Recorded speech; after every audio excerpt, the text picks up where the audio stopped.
Welcome, and thank you for joining our YouTube channel today.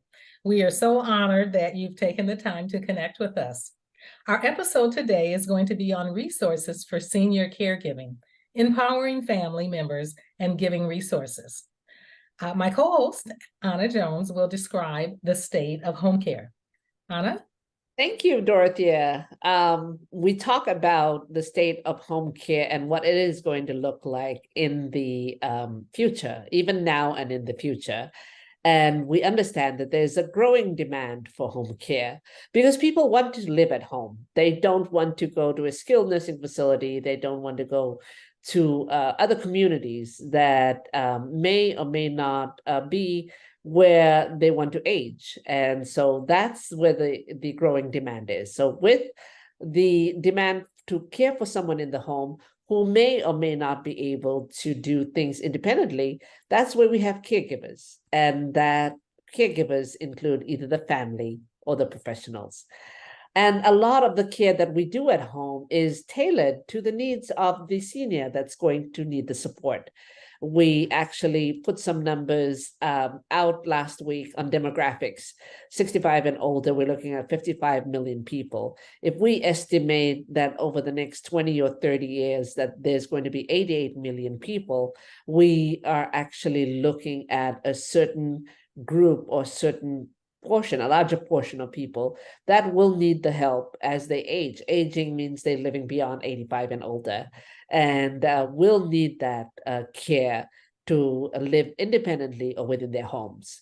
And we have technology. Technology has played a huge role in our society. The advancement in technologies has put out the information communication technologies that includes monitoring devices, tracking devices. We talk about telehealth now, our virtual platforms that make us more accessible to our physicians and providers and to professionals, therapists that are out there who are able to monitor our own health and give us feedback, sometimes in real time.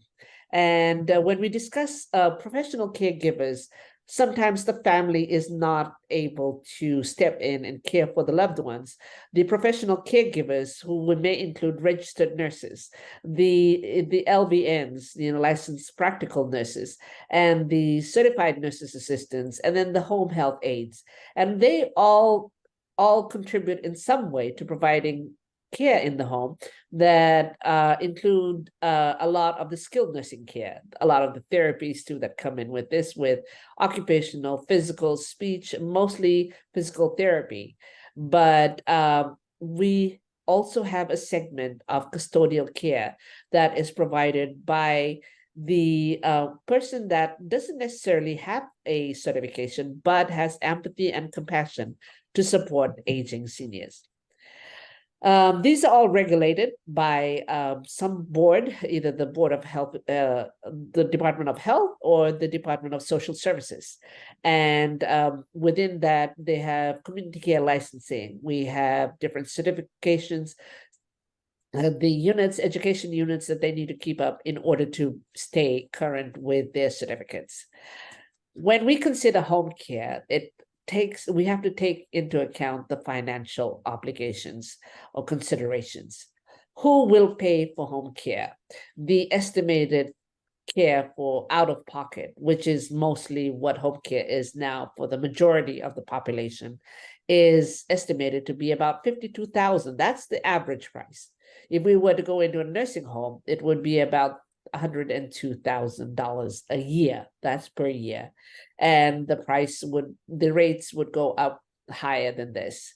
So the families are usually our go-to when we want to have home care. But in cases that we don't have family members, we actually have professional caregivers who provide the companion care. They provide the personal care with bathing, dressing, meals, transferring, and sometimes the personal toileting. The homemaker services with, laundry, housekeeping, and making sure that the home is safe and there's enough sanitizing going on to be able to keep this place for seniors to support seniors at home. Our skilled nursing care is a different part of the healthcare system. And we are basically focusing on home care today. And the benefits for home care is because it allows seniors to become independent. Independence is huge for us, and autonomy to make our own decisions, to remain at home and to continue living at home, either with families or with professionals. Families are huge. Making sure that our families are there fosters a bond.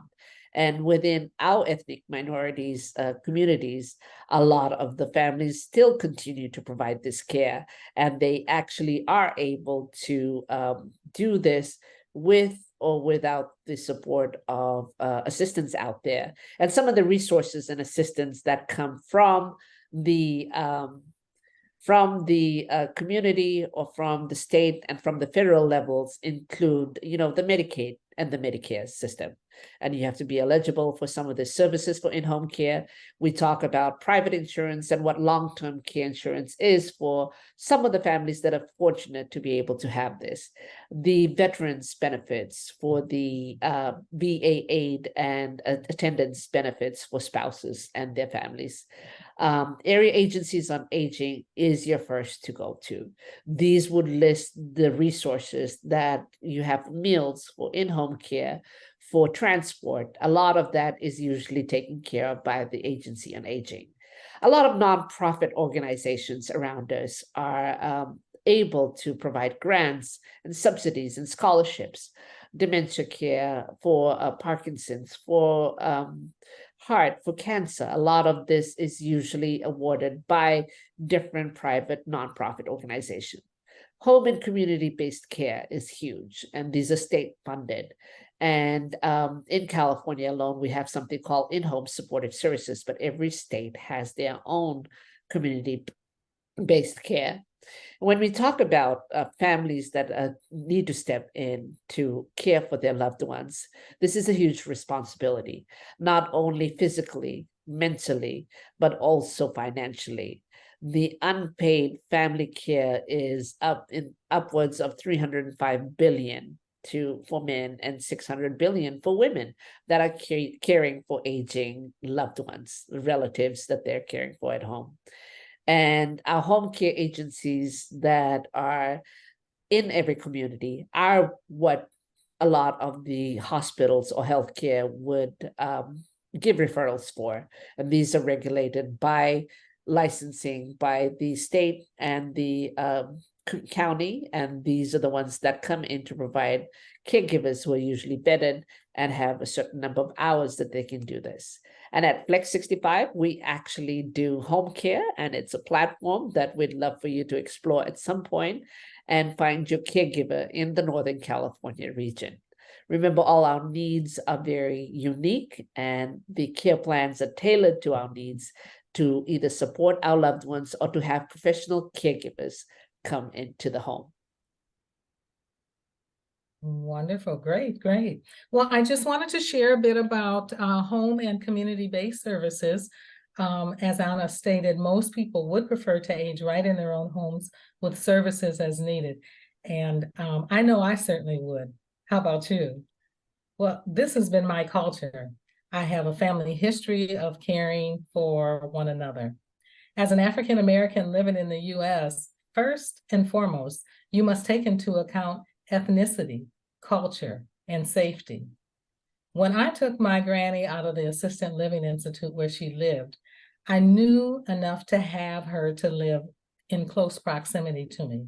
However, I lost sight of her being born in 1918 and just having experienced a long history of racial segregation and discrimination.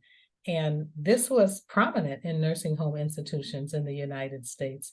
And so those are things that we need to be mindful as we're dealing with our aging family members. African Americans and other people of color often face limited access to quality health care and long-term care services, as well as below standard conditions when they were admitted to faculties that were racially segregated. So We're in the 20th century now, but despite the legal changes, disparities in healthcare and long-term care have persisted, to some extent due to socioeconomic disparities and ongoing challenges. However, we need to always exercise wisdom when building upon the legacies of our forebears, who've paved the way for us as we now take on the role of trailblazing for the next generation. So I say that to my family and my children, and those that pay attention to how I took care of Granny, because I want to be living in one of your homes one day. So we know that each family's approach to caring for one another is different. However, regrettably, we have a lot of health disparities and a lot of health challenges that cannot be done in the home. And so we know that, some of our loved ones are going to need to have, full 24-hour critical care in a institution. And, we have to be okay with that and do what we can when we can.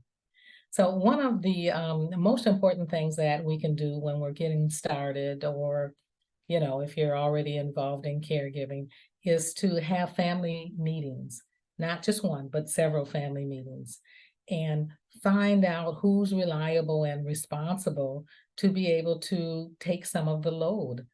And when I say family meetings, I don't mean just blood family relatives. I mean, people that have been involved in your life and have, been around and have shown an interest and want to be involved. So there's a lot of work that goes into holding a family meeting, but I have found out that it is one of the most successful keys in having a great experience as you're caregiving. It's very difficult for one person to do everything, but having a family meeting can take the time and delegate and find out who's good at what and who's willing to do this. And maybe someone can't actually physically do anything, but might want to put some finances to have someone come in, like Flex 65, come on in and spend some time and just visit a little bit. That's one of the things that I love to facilitate, and that's holding family meetings as well as other classes. I'm putting a package together called From Legacy to Calling in Your Power. I have a link below to schedule time on my calendar. So when we talk about nursing home placement, I want it to be known that we care for our loved ones in the home for as long as possible. A little tough at the end, and nursing home might be something that we need to look at, but we've delayed nursing home placement by the care that we've provided thus far. So be mindful of that. And then again, there's just a lot of organizing and planning that has to go into either bringing a loved one home, or you moving in with them, or there's so many scenarios. I remember a client of mine told me that she had 4 sisters, and every 6 months, the mother went to a sister's home, and that was just the way that they provided care for her. I've heard other stories where, other family members would come in. There's just so many scenarios, and be free and, feel open to work out whatever works for your family. My granny was in a wheelchair, and I lived in a split level home. So I had to seriously make some home modifications, and I was free and open and glad to do it to bring her home. So I have just kind of a little list to share with you that I call the Underground Community Support Network, where Anna talked about, professional and private services, which are valuable. I think that you can do them both as you need to do that. I really enjoyed using people in my community and some of my granny's friends that would come as I would go to work and, sit with her for a little while. she had some friends from the church that would come twice a week, and she loved to have fish dinners and black-eyed peas and things like that. And they were very kind and willing to do that. I would ask people, in my Sunday school class or my support group, and, they would come by at different times and just kind of be there with her. And it was so valuable and so important to me. And, I wasn't ready to just open up my doors because I worked. And so I really felt comfortable allowing these people to come in and help. So, think about that, who's in the church and your friends, and organize that. And I'd be glad to help you to do that. But these are just some of the things that we do as African American families, as well as other families. We bring in the community to help us to care for our loved ones. So, Anna? And I think that's huge, and that's important for us as family members as we tap into our network. Network is huge, whether it is friends or neighbors or church communities, people that we trust enough to come in. We open our homes to different people and want them to be able to support us, because essentially they're supporting us and our loved ones too. It's not just for the benefit of the aging relative or loved one at home. Yeah, it's called a family affair. it is. Yes, it is. Yeah. Yes. So we look at the some of the trends. We talk about the nursing home that you just did, and there's a stigma around nursing home care. And we talk about the inequities that have somewhat prevented us also from entering nursing home. But we'll touch on that subject, at one of our future episodes. That's huge. But we look to home care and what it means for us. First, it's the aging in place that allows us to want to live in our homes. And we can only do that with some form of the modern technology, the monitoring, the voice activated, the tracking, the platforms that allow us to stay in touch with each other. Even with family members, we all know about Facebook and Messenger. Now we have Alexa. There's different platforms that allow us to talk to family members that are also living in different states or farther away from us. But there are challenges. There are challenges ahead of us. We talk about a group of people that will need to be supported, a larger group of people that will need to be supported, and who is going to care for them, and who is going to provide the care besides the family.